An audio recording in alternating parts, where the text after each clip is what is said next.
Erosi tanah adalah suatu proses atau peristiwa hilangnya lapisan tanah atas baik disebabkan oleh pergerakan air maupun angin.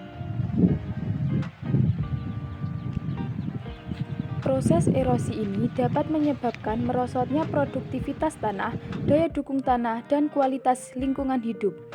Erosi juga merupakan proses hilangnya atau terkikisnya tanah atau bagian-bagian tanah dari suatu tempat yang terangkut oleh air atau angin ke tempat lain. Tanah yang tererosi diangkut oleh aliran permukaan akan diendapkan di tempat-tempat aliran air yang melambat seperti sungai, saluran irigasi, waduk, danau, atau muara sungai. Hal ini berdampak kepada mendangkalnya sungai sehingga mengakibatkan semakin seringnya terjadi banjir pada musim hujan dan kekeringan pada musim kemarau.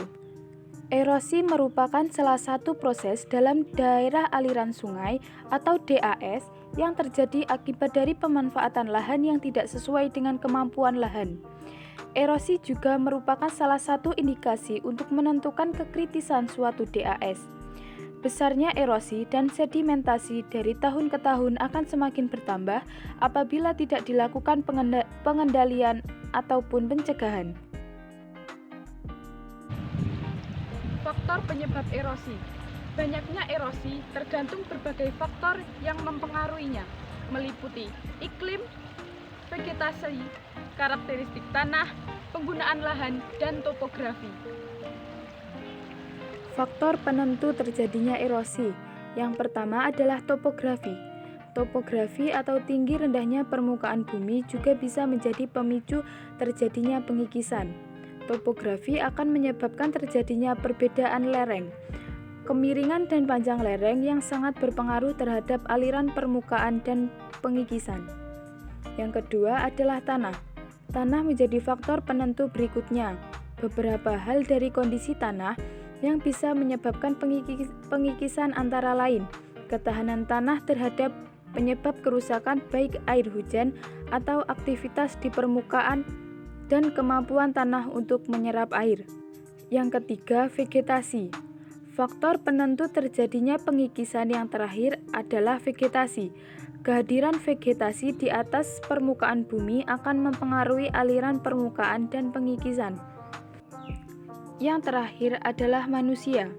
Kegiatan-kegiatan yang berkaitan dengan perubahan faktor yang berpengaruh terhadap erosi, misalnya perubahan penutupan tanah akibat penggundulan atau pembabatan hutan untuk pemukiman, lahan pertanian, atau gembalan. Perubahan topografi secara mikro akibat penerapan terasering, penggemburan tanah dengan pengolahan, serta pemakaian stabilizer dan pupuk yang berpengaruh kepada struktur tanah.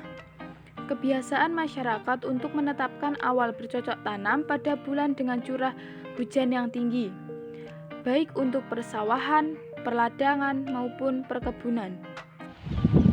Erosi air atau ablasi. Pengikisan ini terjadi karena aliran air sungai yang deras karena hujan yang tinggi. Intensitas dan curah hujan yang tinggi akan semakin meningkatkan terjadinya peluang ablasi.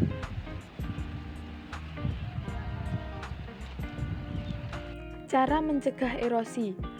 Fenomena terjadinya pengikisan di lapisan atas permukaan bumi sebenarnya bisa dicegah dengan berbagai cara. Yang pertama adalah konservasi tanah. Cara pertama yang bisa dilakukan yakni dengan melakukan konservasi tanah.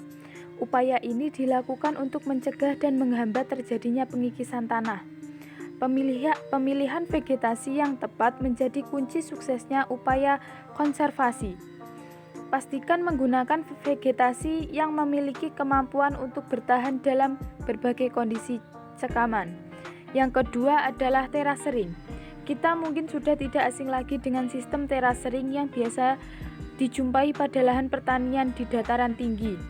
Terasering ini sebenarnya memiliki peranan yang sangat penting, terutama dalam menjaga agar air hujan tidak langsung mengalir ke bawah dan menyebabkan pengikisan. Dengan lahan berbentuk teras, tanah akan lebih stabil dan tanaman akan tumbuh lebih baik. Yang ketiga adalah kontur farming. Upaya selanjutnya untuk mencegah terjadinya pengikisan tanah yaitu dengan kontur farming atau penanaman berdasarkan garis kontur. Cara bercocok tanam seperti ini akan membuat akar tanaman lebih kuat, sehingga bisa menahan tanah agar tidak mudah terkikis saat air hujan. Yang terakhir adalah reboisasi. Tindakan preventif berikutnya yang bisa dilakukan yaitu dengan reboisasi atau penanaman kembali hutan yang telah gundul. Cara ini sangat penting untuk dilakukan sebab pohon di hutan merupakan penghasil oksigen sekaligus penahan air. Dengan ekosistem hutan yang terjaga, maka bencana alam lain seperti banjir juga bisa dicegah.